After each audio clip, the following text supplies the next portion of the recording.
Boa noite para todos, graça e paz, amém? Abra comigo sua Bíblia lá em Salmo 139. Salmo 139, versículo...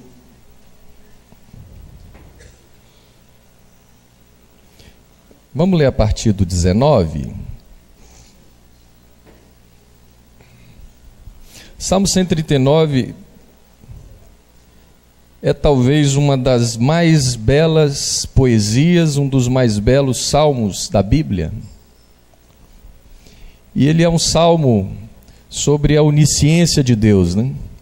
O salmista fala: sonda-me, ó Deus, conhece o meu coração. E ele fala: para onde me ausentarei da tua presença? Se subo aos céus, lá estás. Se desço do mais profundo abismo, tu estás. Se vou lá para o alto do mar, tu estás. Ele diz: o Senhor está em todos os lugares. Ele diz: o Senhor estava quando tu me fizeste uma substância ainda informe. Lá no interior da minha mãe, os meus ossos foram tecidos. E ele diz: os teus pensamentos são muito grandes. Se eu os contassem, excede os grãos de areia. Mas olha, a partir do verso 19, parece que acontece alguma coisa com o salmista, capítulo 139, em que aparentemente parece que muda um pouco o tom da conversa, né? E parece que ele orou muito para Deus sondar, e Deus sondou, né? E aí de repente ele começa a falar um monte de coisa, né? Ele diz assim: tomara, ó Deus, desses cabo do perverso. Era algo que não tinha nada a ver com o salmo, aparentemente. Apartai-vos, pois, de mim, homens de sangue. Eles se rebelam insidiosamente contra ti, e como teus inimigos falam malícia. Não aborreço eu, Senhor, os que te aborrecem? Não abomino os que contra ti se levantam? Aborreço-os com ódio consumado. São para mim inimigos de fato. Aí ele vomita tudo isso para fora. A impressão que eu tenho é que há um intervalo, aqui há um time aqui entre o verso 22 e o 23, ele respira fundo, e alguma coisa aparentemente começa a inquietar, angustiar, perturbar o salmista, e aí ele volta para o salmo. Ele volta para o salmo e ele fecha dizendo: sonda-me, ó Deus, conhece o meu coração, prova-me, conhece os meus pensamentos. E ele diz: vê se há em mim algum caminho mau e me guia pelo caminho eterno. Vamos ler todos nós o 23 e o 24? Dá para você ler aí? Põe a mão no seu coração, vamos fazer esse gesto simbólico. Vamos ler junto? Sonda-me, ó Deus, e conhece o meu coração, prova-me e conhece os meus pensamentos, vê se há em mim algum caminho mau e guia-me pelo caminho eterno. Obrigado, Pai, pela tua palavra, e que ela fale ao nosso coração nessa noite. A gente também faz da oração do salmista também a nossa oração. Sonda o nosso coração. Fala conosco nessa noite, em nome de Jesus. Eu quero conversar com vocês nessa noite sobre essa expressão do salmista: vê se há em mim algum caminho mau. Interessante essa palavra, caminho mau. É muito interessante porque normalmente nós, pastores, líderes, conselheiros, às vezes um terapeuta, um psicólogo, quando nós somos procurados, normalmente nós somos procurados a partir de queixas que as pessoas têm, a partir de sofrimentos. Normalmente o gabinete do pastor Zé Areia, as pessoas não vão lá: pastor, tem uma bênção para te contar. Normalmente é desgraça. Eu vim aqui porque tem uma desgraça para te contar, tem um problema. As pessoas vêm contar as suas dores. Mas a impressão que eu tenho, eu não estou generalizando, mas que grande parte dessas dores são resultados desses caminhos maus. são resultados de uma caminhada, de uma trajetória que a gente faz. O salmista, o sábio Salomão diz em Provérbios que há caminhos que ao homem parece direito, mas o final deles é caminho de morte. Às vezes você pensa que você está num bom caminho, mas o final desse caminho é morte, é divórcio, é doença, é problemas para os filhos. Jesus ainda falando sobre caminho, sobre estrada, em Mateus 7, ele fala: entre pela porta estreita. E ele diz: porque larga é a porta, e espaçoso o caminho que conduz para a perdição, e são muitos os que entram por ela. Porque estreita é a porta, e apertado o caminho que conduz para a vida, e são poucos os que acertam com ela. Olha que interessante. Ele diz: olha, essa porta que é estreita, que é apertado, é o caminho que conduz para a vida. Agora, são poucos que acertam com ele. Quando o profeta João Batista veio anteceder, profetizar o ministério de Jesus, preparar o ministério de Jesus, diz lá em Mateus 3:3, e Lucas também fala sobre isso, em que a grande mensagem de João Batista foi: preparai o caminho do Senhor, endireitai as suas veredas. E João Batista diz: olha, todo vale será aterrado, e nivelado todos os montes e outeiros, e caminhos tortuosos serão retificados, e os escabrosos aplainados, e toda a carne verá a salvação de Deus. Quando meditava sobre isso, o salmista diz: vê se há em mim um caminho mau. Eu comecei a me fazer essa pergunta: o que é um caminho mau? O que é um caminho mau? E eu cheguei a pelo menos 5 conclusões, 5 ideias sobre o que é um caminho mau, do ponto de vista da existência do ser humano, da trajetória do ser humano aqui na Terra. Em primeiro lugar, um caminho mau surge a partir de escolhas erradas. São decisões, caminhos errados, que normalmente nós tomamos em momentos cruciais da vida, e às vezes com massa, ou às vezes até com boas intenções, a gente erra e pega um caminho mau. Presta atenção, tem caminhos maus que às vezes nós tomamos que a gente nem consciência tem. Vou falar daqui a pouco. Às vezes lá na infância, em face de um trauma, de alguma coisa errada, a gente entra por uma estrada errada e às vezes fica 5, 10, 20, às vezes a vida inteira nesse caminho mau. Uma escolha errada. É estranho porque às vezes até em nome de Deus a gente pode fazer decisões erradas. Veja que o salmista ele fala: tomar, ó Deus, desses cabos do perverso, eu os odeio com ódio consumado. Até daqui a pouco ele fala assim: Deus, tem um negócio errado nisso. Ele diz: som do meu coração, escolhas erradas. Quando Caim, movido de mágoa, inveja pelo irmão, ele diz para Abel, né, vamos ao campo, caminho mau, decisão errada. Quando o filho pródigo em crise com o seu pai na sua casa, diz o texto que ele rompe com o pai e com a família, ele parte para uma terra distante. Escolhas erradas, decisões erradas, sai de casa de maneira errada. Todo filho é criado para um dia sair de casa, para deixar o lar, mas às vezes eles deixam de forma errada, no tempo errado, de forma errada. Fazem escolhas erradas.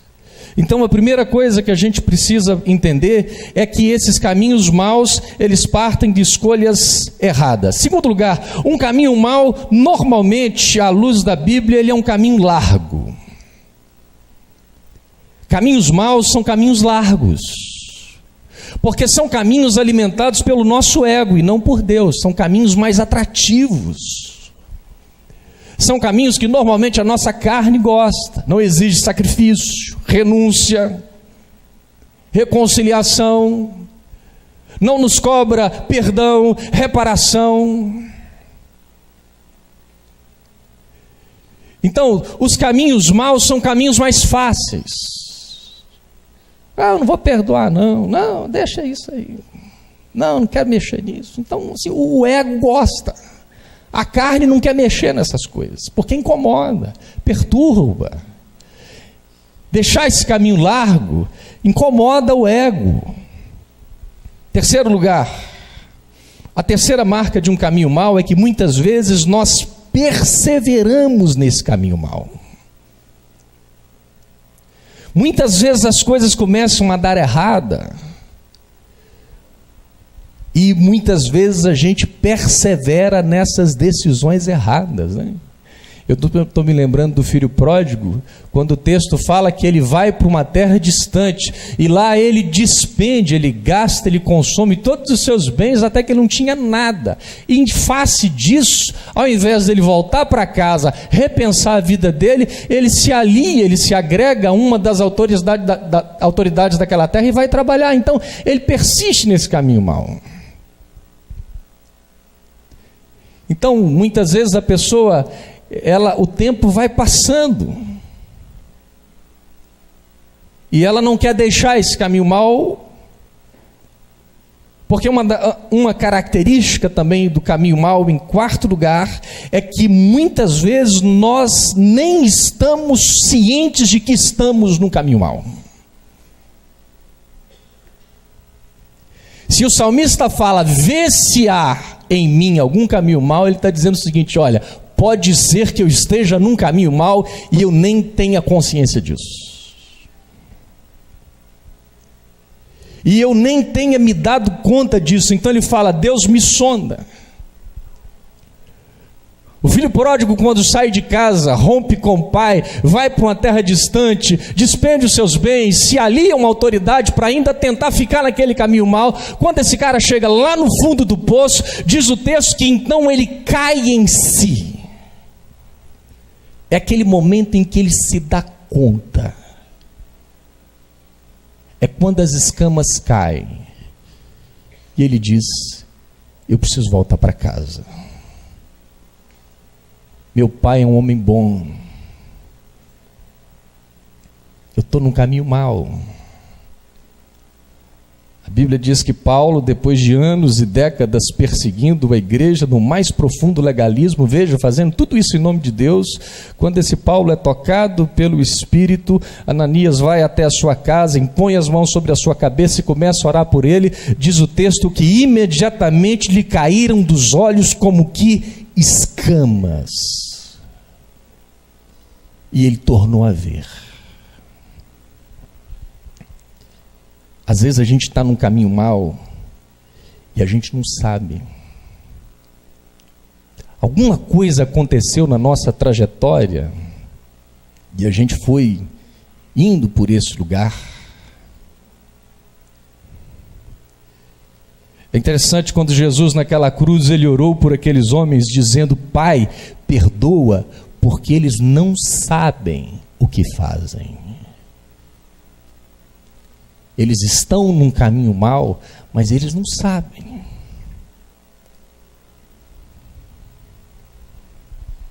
Paulo fez essa oração em Romanos 7, quando ele disse, pois nem eu mesmo compreendo o meu jeito de agir.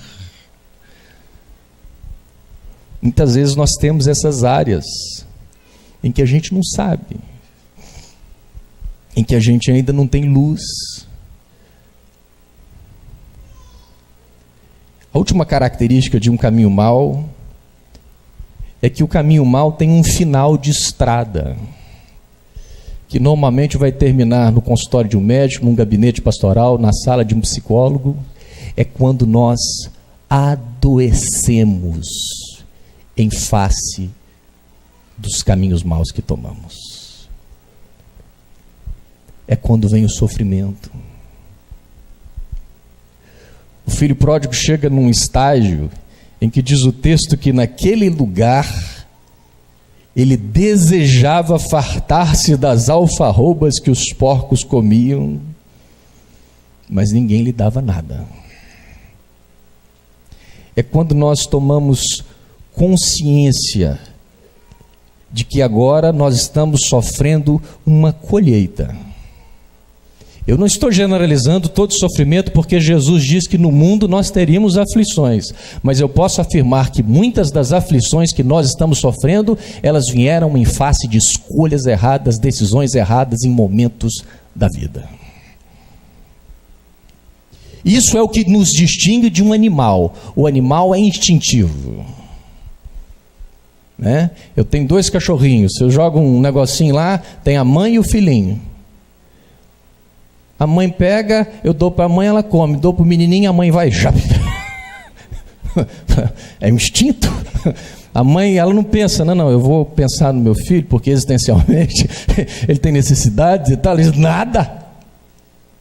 Mas o ser humano é um ser que tem livre-arbítrio, que tem capacidade de decisão. E muitas vezes nós usamos mal esse livre-arbítrio. Agora presta atenção numa coisa. Muita gente quer a bênção. Muita gente vem ali, talvez numa sala de um psicólogo, porque nós queremos a bênção, nós queremos a saúde, nós queremos a libertação, nós queremos a cura das nossas dores. Mas muitas vezes nós não queremos tomar ciência e deixar os nossos caminhos maus. E nós cometemos um erro grave, porque nós pedimos: Senhor, livra-nos das consequências dos nossos caminhos maus. Mas eu não quero deixar esse caminho mau.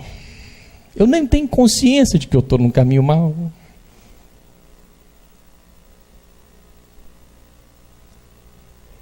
E o que acontece muitas vezes é que nós acabamos orando pela consequência do caminho mau, e as pessoas saem no mesmo caminho mau.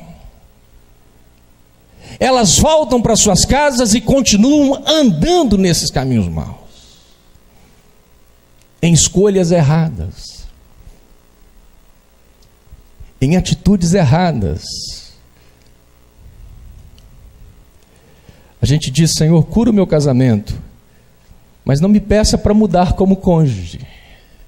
Dê paz ao meu lar, mas não me peça para ser um marido diferente, uma esposa diferente. Abençoe os meus filhos, mas não me peça para ser mais presente, para dar limites, para dar afeto. Abençoe a minha saúde, mas não me peça para ter uma dieta melhor.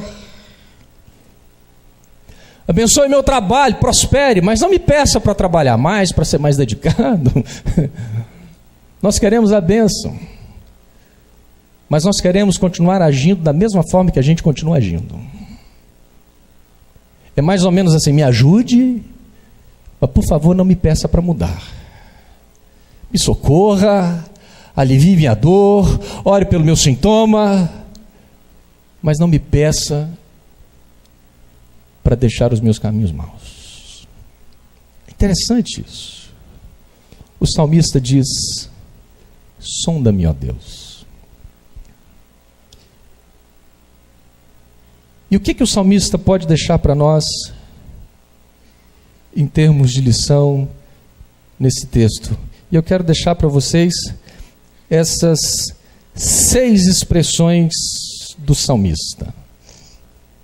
Quando ele fala: primeiro, sonda-me. Sonda-me. É muito interessante isso, porque quando nós estamos passando alguma dificuldade, a gente tem que fazer esse exercício.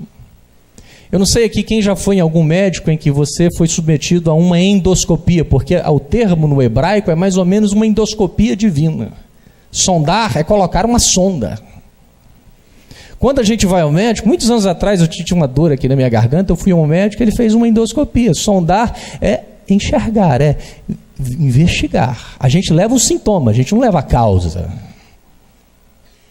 Ah, pastor, ora por esse menino, mas ele é rebelde, meu Deus, eu não aguento mais. Tará. Sim, esse é o sintoma. Agora nós precisamos pensar o que está por trás. A gente precisa sondar essa situação. O que é sondar? Sondar é investigar. Interessante o exemplo da endoscopia, quando o médico vai, põe a sonda e ele de repente diz: olha, está aqui a infecção. Eu consigo enxergar. Está vendo aqui a infecção? Está aqui, olha. Mas em segundo lugar, o salmista diz: agora conhece o meu coração. Aí é quando aquele aparelhinho de sonda vai lá e arranca um pedacinho da carne. Foi o que aconteceu comigo. Falou: olha, eu vou tirar um pedaço. Quer dizer, comigo não precisou, mas com muita gente ele vai, chega lá na infecção e diz: tem um processo infeccioso aqui, então já sondei, está aqui. Agora eu quero conhecer mais isso. Ele vai e diz: olha, nós vamos fazer uma biópsia desse negócio. Ele vai e tira um pedaço. Por quê? Porque no segundo processo, o salmista diz: conhece o meu coração. Diz: aprofunda esse processo. Conhece o meu coração. Muito interessante isso. Terceira coisa que ele diz é: prova-me. Prova-me. O que é provar? É conhecer alguém testando. Interessante. Provar é saber fazer uma leitura inteligente dos nossos sintomas e sofrimentos. O filho pródigo, em dado momento da vida dele, a vida começou a testá-lo. O sofrimento nos testa. Só me diz: prova-me.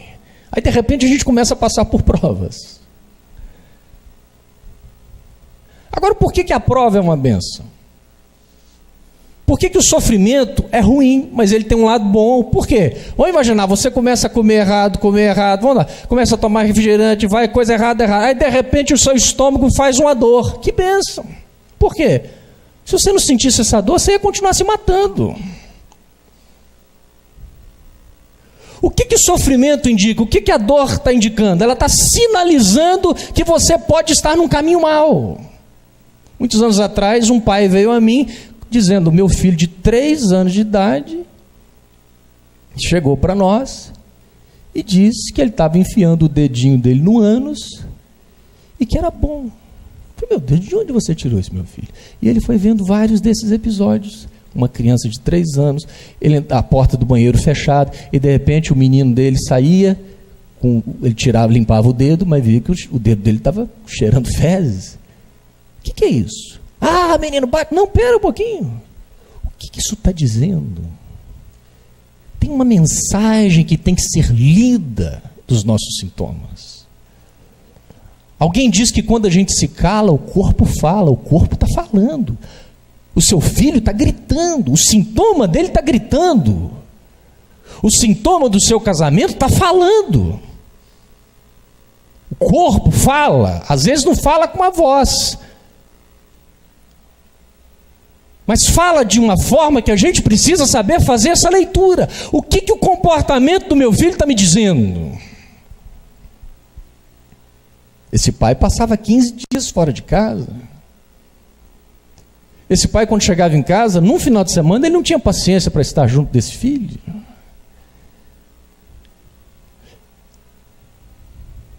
A gente tem que saber fazer essas leituras. Às vezes a gente quer culpar o Zé Pilinto, o Exu Caveira, quando às vezes o problema é a gente. Não, porque é o inimigo. Às vezes o inimigo pode ser você. Eu trabalho muito com essa área de batalha espiritual. Às vezes eu vou, não, porque o diabo. Eu falei: mas pera um pouquinho. Aí eu escuto, eu falo: o diabo, ele só está dando um tapinha nas costas.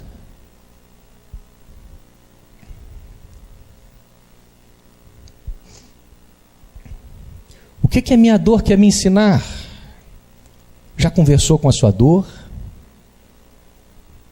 Eu me lembro muitos anos atrás, eu não sei porque desde que eu me converti, minha história familiar tem uma série de complexidades, mas durante muitos anos eu fui acometido de uma dor de cabeça muito forte. Hoje ainda eu tenho um pouco dela, eu me trato, tomo remédio, faço terapia, melhorou já muito. Mas quando isso era um sintoma muito grave, que me perturbava muito, um dia eu aprendi uma técnica que eu achei interessante, depois eu vou falar sobre isso, em que eu fiz uma conversa com a minha dor. Fiz uma coisa meio de doido, de psicólogo. Escrevi uma carta para a dor. Falei: dor de cabeça, o que você quer comigo? Eu fui escrevendo. O que você me perturba? O que você quer? O que você está querendo me dizer? Aí depois eu fiz algo assim, mais doido ainda. Peguei um papel e comecei a responder como se eu fosse a dor. Aí a dor começou assim: servo meu, eis que estou contigo. No lago. Gente, mas começou a fluir tanta coisa. Sabe por que eu ainda estou te perturbando? Né? Porque você é muito perfeccionista, você é muito legalista, você é muito rígido nas suas relações. E aí muita coisa foi fluindo e tudo isso foi me ajudando. Aliás, quem vinha trabalhar comigo, eu lembro dos meus funcionários, quem vinha conviver perto de mim tinha dor de cabeça. Virgínio, na época, também começou a ter dor de cabeça. Eu comecei a ter o ministério da dor de cabeça. Mas eu me lembro quando eu comecei a tomar consciência disso, recuar e melhorando as minhas autocobranças, o meu perfeccionismo, o meu legalismo, fui melhorando nisso, o sintoma foi cedendo.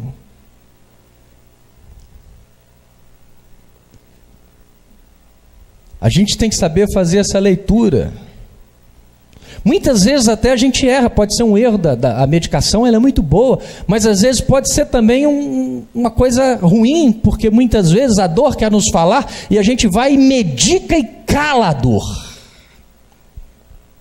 Isso na psicologia a gente vê muito disso. Eu tenho formação na área de psicologia também. Muitas vezes uma criança que está lá num lar desestruturado, disfuncional, e começa a ter uma série de comportamentos, muitas vezes o psiquiatra, né, vai e medica a criança para deixá-la mais calma, dá lá uma ritalina nela. Mas muitas vezes essa dor tá aflorando, não? Como dizia um professor meu, muitas vezes o comportamento dessa criança é o grito da alma dela. O sintoma dela está gritando. Aí a medicação vem, deixa ela grogue, dopa ela. É uma camisa de força. E muitas vezes a gente não vai lá tratar o caminho mal que está produzindo o sintoma.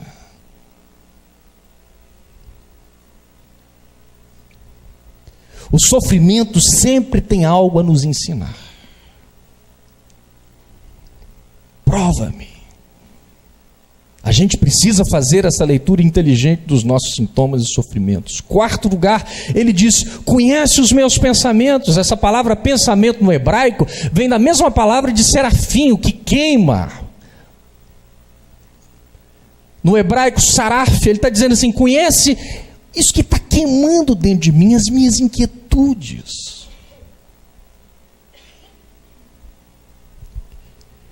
Quando Deus começa a pesar o nosso coração, é quando a gente vê que tem alguma coisa errada.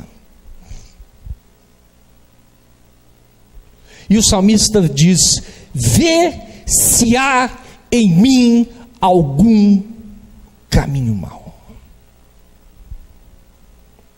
Muitas vezes, sabe a ilustração que eu gosto de fazer? Pensa aqui na trajetória da sua vida. Você está caminhando na trajetória da sua vida. De repente, nesse momento da sua vida, aconteceu um turbilhão. Aconteceu um trauma, você perdeu alguém, aconteceu uma desgraça, aconteceu um abuso, você foi humilhado. Devido a uma questão sua mal resolvida com seu pai, você tomou uma decisão para desonrá-lo, para afrontá-lo, talvez, não sei. Aí o que acontece? Nesse momento da sua existência, o caminho eterno era aqui, aí você sai para outro lugar, né? Aí você começa a andar à margem.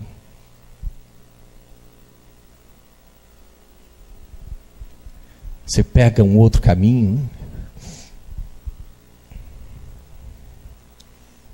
E aí a sua história começa a ter uma série de coisas ruins, né? Eu me lembro muitos anos atrás, devido a uma situação da minha família, a uma situação do meu pai, sem que eu percebesse inconscientemente, conscientemente, aquilo foi me fazendo mal, me fazendo mal, me fazendo mal. E sem que eu me desse conta, eu comecei a entrar num caminho mau. Uma das características do meu caminho mau é que eu repudiei a figura do meu pai. E eu comecei a enaltecer a figura do meu líder espiritual. Então era aquele líder no céu, Deus no céu e ele na terra.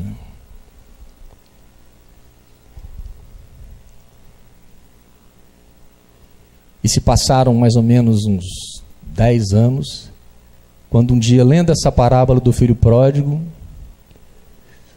Deus falou comigo: você precisa voltar ao seu pai. E é interessante, né? Como é que às vezes as nossas feridas, elas afloram até no campo da espiritualidade, né? Porque eu era muito rígido, muito legalista, muito crente, e muito fervoroso, e tarará. E aquele pastor, eu idolatrava ele. Por que eu idolatrava ele? Porque eu rompi com meu pai. Agora eu não tinha consciência disso. Diz o texto que o filho pródigo chegou um momento que ele veio a passar fome. E de fato, eu vi que eu precisava fazer uma reconexão com a minha figura paterna. E assim tem gente que parte para outros caminhos. Às vezes a gente precisa fazer uma revisão da nossa história. A gente precisa fazer uma leitura inteligente dos nossos sofrimentos e das nossas dores. Eu quero deixar com vocês aqui, tem eu pedi para colocar aqui um negócio interessante que eu uso lá no meu curso, que é a janela de Joe Harry. O que é isso aqui? Todos nós aqui, esses dois autores aqui, eles fizeram a junção do nome deles. Ele diz o seguinte: todo ser humano tem 4 áreas na sua vida. Ele diz: primeiro nós temos uma área livre. O que é essa área livre?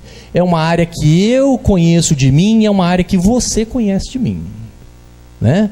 Relação minha aqui com o pastor Zé Areias, né? Pastor Zé Areias é pastor, tal. Então a gente vai se conhecendo. Você está aqui, a gente tem coisas que são áreas que as pessoas têm livre trânsito. Eu sei, você também sabe. Você está aqui, congrega na Redenção, trabalha em tal lugar, é profissional em tal área, é casado, solteiro e tal. Área livre trânsito, essa área. Todo mundo sabe, eu também sei. Agora esse cara diz o seguinte: olha, nós temos uma parte da nossa vida que é uma parte cega. O que é essa parte cega? Eu não sei, mas quem convive comigo sabe. Presta atenção aqui. Esse é um exemplo tosco, né? Mas é um exemplo interessante. Quando eu olho aqui para mim, aqui eu enxergo.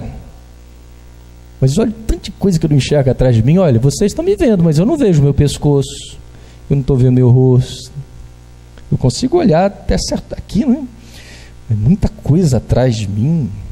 Vocês me observam, veem coisas na minha aparência que eu não vejo. Porque todo ser humano tem pontos da vida dele que são pontos cegos. Ele não se vê. Ele não se enxerga. São áreas em que a gente tem escamas. O outro está vendo. As pessoas veem, mas ele não consegue ver. Ele diz o seguinte: mas nós temos uma outra área, que é uma área oculta. O que é uma área oculta? Ele diz: é uma área de fachada. Né? O que é isso? Essa área oculta aqui, eu sei, mas agora os outros não sabem. Na área cega, eu não sei, o outro sabe. Na área oculta, eu sei, agora o outro não sabe. É aquela área em que eu coloco uma fachada, né? Então eu posso pegar aqui um óculosinho como esse, né, para ficar mais inteligente, não sei. Eu estou precisando de óculos mesmo, tá, gente? Ele falou: já fica uma fachada, né? Já muda um pouco, né? Então às vezes a gente se esconde atrás de uma coisa, a gente põe uma máscara. Para que serve a fachada? Porque por trás da fachada a gente quer esconder algo. Por que eu uso a fachada? Porque determinadas áreas eu uso uma personalidade, porque eu tenho áreas que eu não quero mostrar. Tem áreas que eu não quero me dar a conhecer. Mas eu sei. Eu tenho esse quarto, todos nós temos isso.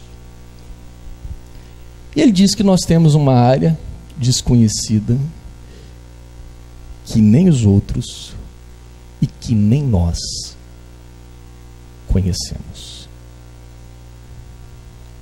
que só Deus conhece, que Deus sabe. E eu quero deixar aqui pelo menos 6 ferramentas, não vou demorar, é rapidinho, coisa de 5 minutos, para você melhorar essas áreas. Como é que eu posso trabalhar isso aqui e isso aqui? Porque, veja bem, nós estamos falando de caminhos maus. A gente está falando de caminhos maus, de sofrimento. Como é que eu posso melhorar uma área cega, uma área oculta e uma área desconhecida? Primeira coisa, pela oração. O salmista diz: sonda-me, ó Deus. Quando você vai lá, fecha a porta do seu quarto e vai falar com o Pai Celeste em secreto, e vai derramar o seu coração diante do seu Pai que te sonda e que te conhece. Senhor, sonda o meu coração. Senhor, lança luz nas minhas trevas. Senhor, mostra, tem alguma coisa na minha vida. O Senhor quer mostrar algo na minha história. Segundo lugar, a palavra de Deus. Tiago diz que a Bíblia é a palavra como espelho, então leia. Então a palavra de Deus vai revelando também áreas ocultas da nossa vida. Terceiro lugar, livros de sabedoria. Às vezes você vai pegar um livro de educação de filhos que vai elucidar que você não está sendo um bom filho, um bom pai, uma boa mãe.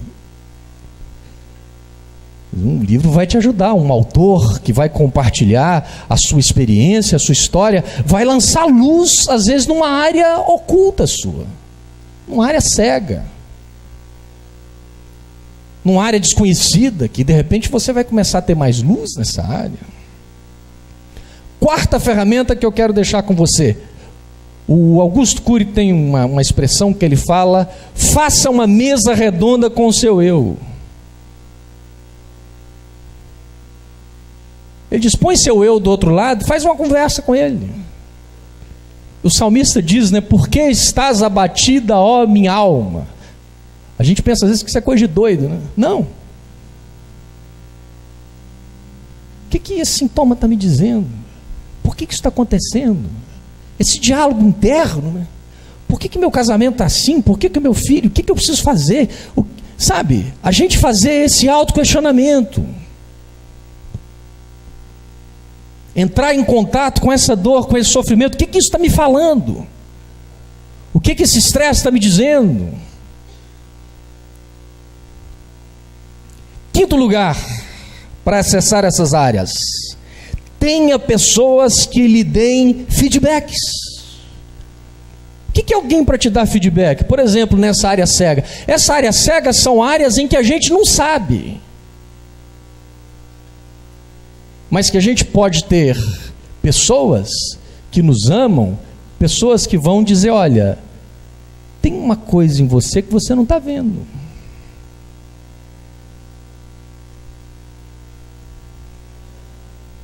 Eu me lembro uma palavra muito interessante do Paulo Vieira.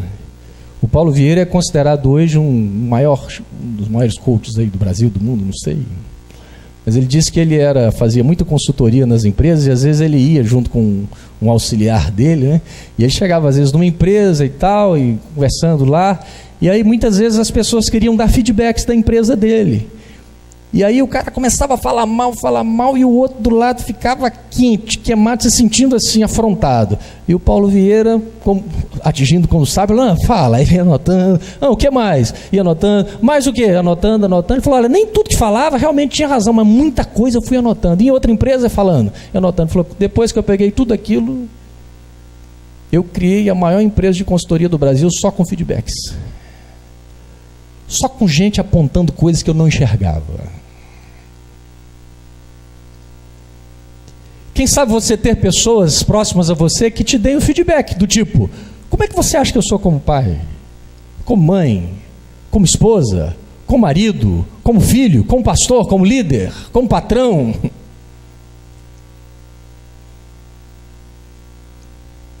Essa é uma forma de nós acessarmos essas áreas cegas. Agora, será que a gente quer escutar isso? É muito interessante, por exemplo, essas lutas. Eu gosto muito de assistir essas lutas de UFC, né?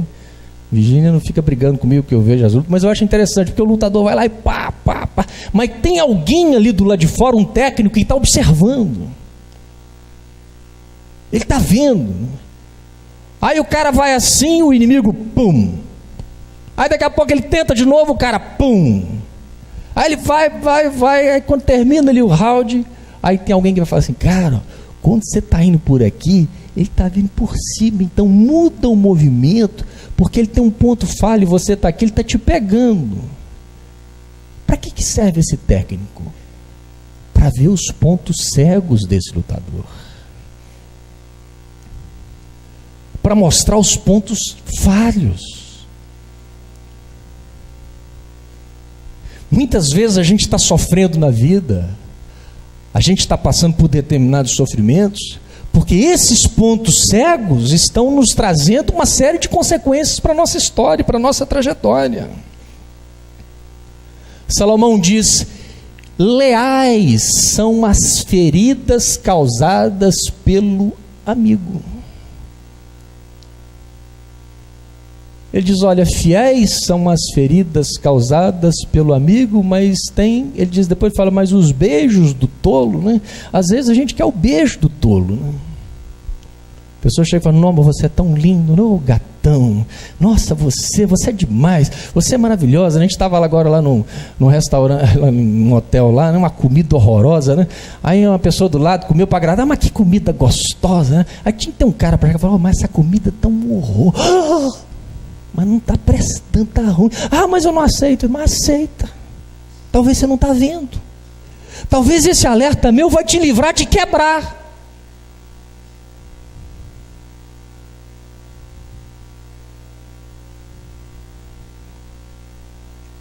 Então a gente precisa ter pessoas que nos deem esses feedbacks. Em quinto lugar, ou em sexto lugar, compartilhe as suas áreas ocultas. As áreas ocultas são áreas que só você sabe. Agora não é o outro que vai te falar. Agora é você quem vai falar. É você quem vai chamar pessoas à parte. E você vai derramar sua alma, abrir o seu coração, compartilhar a sua história, revelar o seu sofrimento, contar a sua história, falar das suas dores, tirar a sua máscara, tirar a fachada, sair de trás das árvores.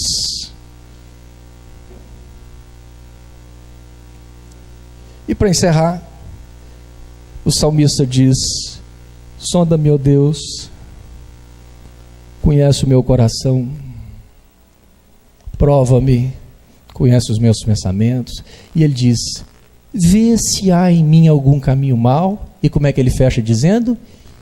E me guia. É interessante isso, né? Pensa nisso aqui. Você começa a sua trajetória de vida. Eu, por exemplo, esse caminho mau meu, foi com 17 anos que eu vi que eu entrei nele. Aí houve um turbilhão na minha história. Aí eu entrei pelo caminho mau, né? 18 anos, 19, 20, 25, lá pelos 30 anos, eu falei, ixi, meu Deus do céu, fiz tudo errado. Quando ele diz, vê se há em mim algum caminho mau, é para você tomar consciência. Aí o que você faz quando você toma um caminho mau? Quando você viu, você vai se arrepender, você vai pedir perdão, você vai reparar, você vai voltar no lugar da dor. Antes eu dizia o seguinte, volta lá no lugar. Num certo sentido vai voltar, mas eu acredito que a gente às vezes não tem como voltar, porque eu já estava lá com 30 anos de idade.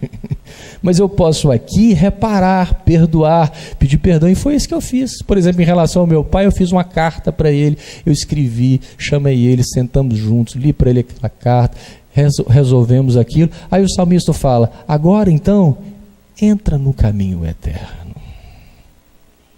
Aí você sai daquele caminho que você estava e vai para o caminho eterno. Agora, pastor, e essa fase aqui? Isso aqui vai servir para que eu conte esse testemunho para você. Deus não joga fora a nossa história. O Rick Warren diz isso, né? Deus não desperdiça a nossa dor.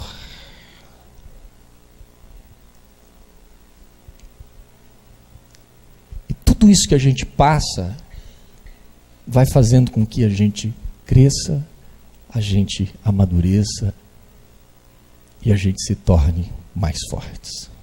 A gente se torne mais forte. Quem sabe você que está aqui ouvindo essa palavra, às vezes tem coisas, tem caminhos maus que a gente nem imagina, né? Existem caminhos maus que começaram lá no ventre, né? Infância, tem coisas que a gente às vezes nem tem consciência, mas Deus pode lançar luz. Você pode ter pessoas que te deem feedback, né? Pessoas que falam, olha, eu acho que esse comportamento, né? Já parou para pensar, não fala isso não, está repreendido. Aí vem outro e fala, não fala isso não, está repreendido. Mas peraí, tanta gente querendo te dar um feedback. Quem sabe essa é uma área cega sua. E você está sofrendo, você está comendo o pão que o capeta amassou por causa dessa área cega. E tem um monte de gente querendo te falar, te dar um feedback e você não aceita. Seja sábio. Princípio de sabedoria. Entenda que as suas dores, elas estão te falando. Pessoas estão sinalizando. Para que serve tudo isso? Para que, tendo consciência de tudo isso, a gente entre pelo caminho certo. A gente pegue o caminho de Deus, o caminho eterno. E a gente tenha uma vida abençoada, uma vida próspera. E é assim que Deus quer fazer na nossa família, no nosso casamento. É assim que Deus quer fazer no meu casamento. É assim que Deus quer fazer no seu casamento. É assim que Deus quer fazer na relação com seus filhos. Deus não vai desperdiçar o seu passado. Deus vai usar o seu passado para a glória dele. Eu costumo dizer o seguinte: passado curado, resolvido nas mãos de Deus, é cajado ministerial. Amém? Levanta então desse lugar, vamos fazer uma oração.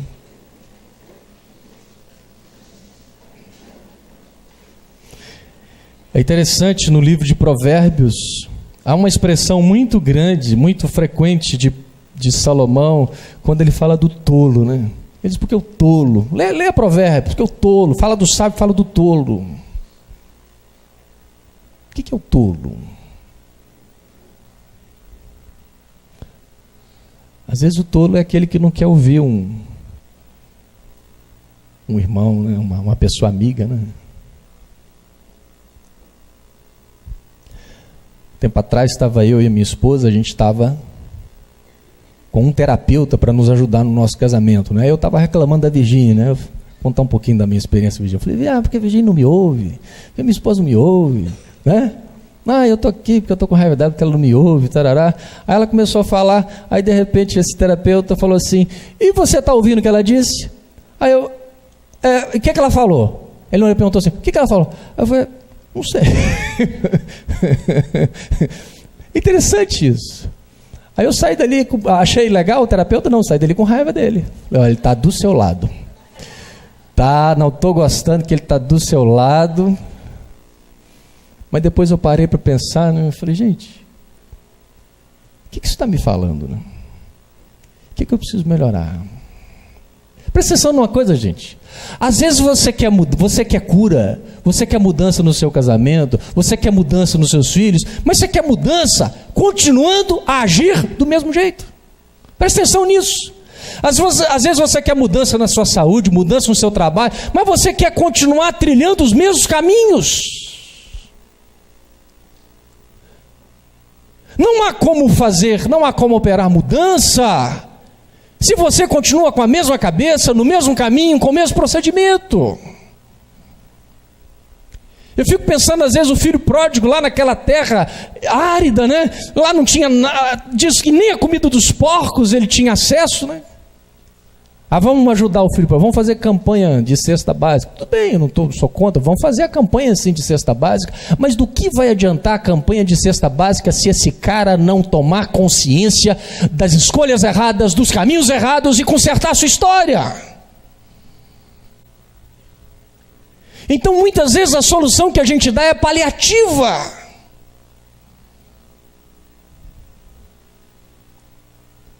E como como é que o filho pródigo resolve a sua história? Ele volta lá na origem da sua decisão errada e ele diz: Pai, pequei contra o céu e diante de ti.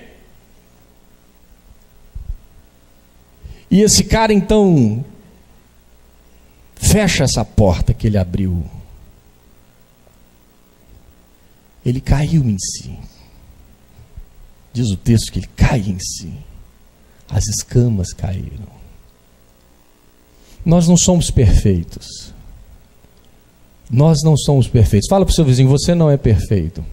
Fala para ele assim: você até parece ser perfeito, mas não é não. Fala para ele assim: você parece até ser assim muito santão, mas não é muito não. Deus não quer de nós perfeição. Ah, é, pastor? É. Porque senão não precisa nem ter mandado Jesus, né? Não, Senhor, muito obrigado, porque Jesus, sai daí, eu estou entrando diante de ti no meu nome mesmo. Não. Mas Deus quer nos fazer sábios. Som do meu coração. Conhece o meu coração. Testa-me. Vê se há. Tem. Aí Deus começa a mostrar, Deus começa a usar a gente começa a falar, a gente começa a tomar consciência. Aí é a hora de acertar, de consertar e de entrar no caminho certo.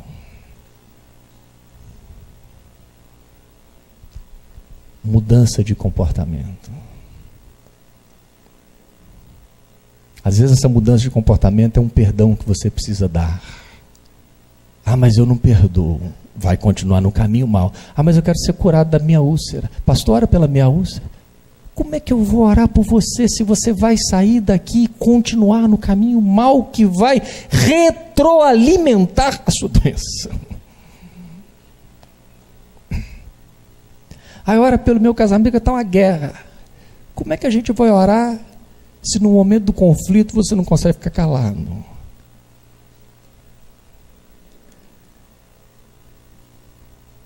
Muitas vezes a gente quer a mudança, mas agindo da mesma forma. Não vai ter mudança.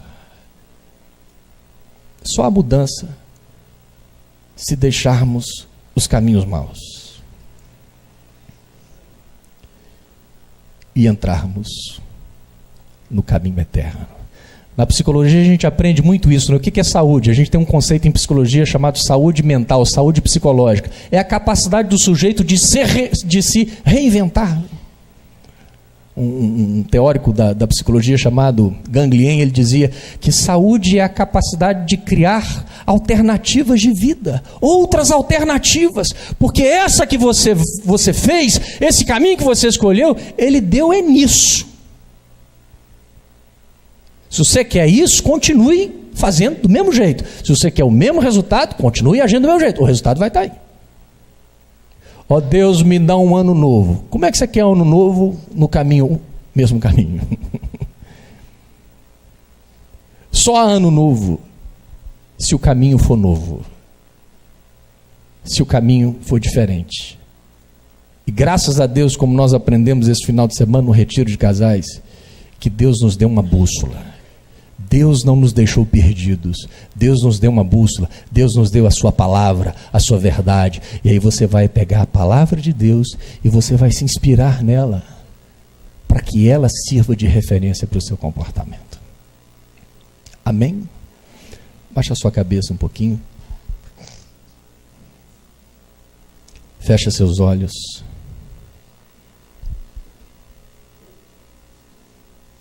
Faz a oração do salmista. Sonda-me, ó Deus. Sonda-me.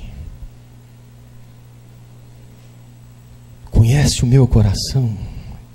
Quando Deus começou a sondar meu coração, a minha mente voltou lá com 17 anos de idade. E, gente, foi muito interessante porque o filho pródigo diz que ele partiu para uma terra distante. E foi muito engraçado. Porque com 17 anos eu fui fazer missões. Com 18, quer dizer. Com 17 anos começou a dor. Com 18 eu saí de casa, fui fazer missões. E foi exatamente nesse sair de casa que foi um rompimento. Porque quando eu voltei, eu já era diferente. eu estava completamente desconectado da minha família. E às vezes a gente não tem consciência disso. Mas Deus sonda. Às vezes você está reclamando do seu sintoma. O sintoma está doendo. Mas às vezes esse sintoma é uma bênção, porque ele está gritando. Ele está dizendo: cara, toma consciência dos seus caminhos maus. Sai. Deixa esse caminho mau. Muda de atitude. Às vezes a rebelião do seu filho é uma bênção, porque ela está gritando. O comportamento dele está gritando com você, está dizendo: seja mais presente. Ou o seu filho está dizendo com a rebeldia dele: me dê limites, me dá mais limite, para de ficar me dando tudo.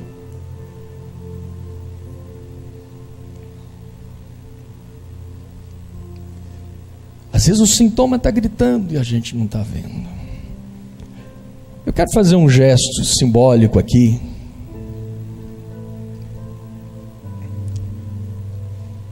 Se o Espírito Santo falar com você,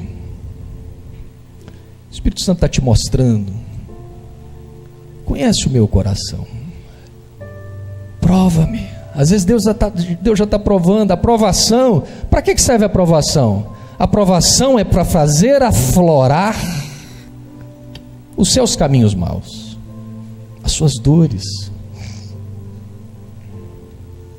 Quando o salmista diz: e me leva para o caminho eterno, ele está dizendo assim: olha, só há como entrar no caminho eterno se houver arrependimento. Mas para haver arrependimento, a cabeça tem que mudar. Você tem que querer uma nova mentalidade. Se Deus está te mostrando um caminho mau, às vezes tem coisa que eu nem falei aqui e Deus falou: olha, é um caminho mau. E se você hoje tem essa consciência, o Espírito Santo está falando com você. Às vezes tem caminho mau na relação do seu casamento, tem caminho mau na relação sua com seus filhos, tem uma, sabe, lá no seu trabalho: ah, meu patrão não me promove, meu patrão... Às vezes você tem comportamentos maus, caminho mau. Você quer uma mudança, você quer fazer como aquele filho pródigo. Então, num gesto simbólico, num gesto de estar entrando no caminho eterno, vem cá na frente, rapidinho. Eu quero orar com você. Você quer fazer isso? Vem cá na frente. Vem cá na frente.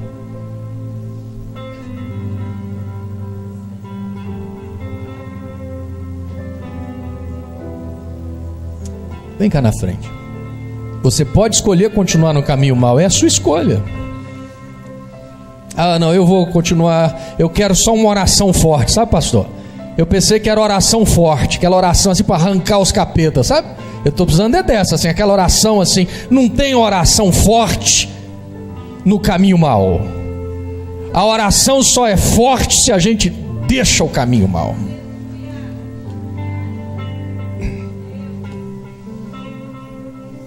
Quer fazer isso? Deixa seu lugar. O Espírito Santo vai estar falando com você. O Espírito Santo está falando com você. Não perca essa oportunidade. Às vezes existem oportunidades que Deus dá, a unção vem, depois a unção vai. Venha cá na frente, faz isso. Faz isso pelo seu filho, pela sua família. Faz isso por você. Deus quer te dar uma nova vida. Deus quer te dar uma nova vida. Sonda-me, ó Deus. Vamos cantar essa música? Sonda-me, ó Deus. Vocês cantam? Sonda-me, Senhor. Enquanto essa música estiver sendo cantada, faz a sua oração de arrependimento. Faz a sua oração de arrependimento. Meu irmão, quando a gente se arrepende, o sangue de Jesus vem. O sangue de Jesus limpa. O sangue de Jesus tira as vendas. O sangue de Jesus tira as escamas. O sangue de Jesus tira a nossa roupa velha.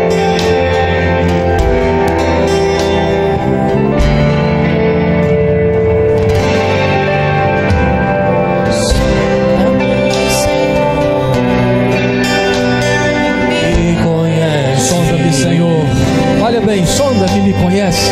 Quebranta o meu coração. Faz a sua oração. Transforma-me conforme a tua palavra. Enche-me até que se ache só a ti.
No seu coração, fala comigo assim: Pai Celeste, Pai Celeste, há poder no teu nome.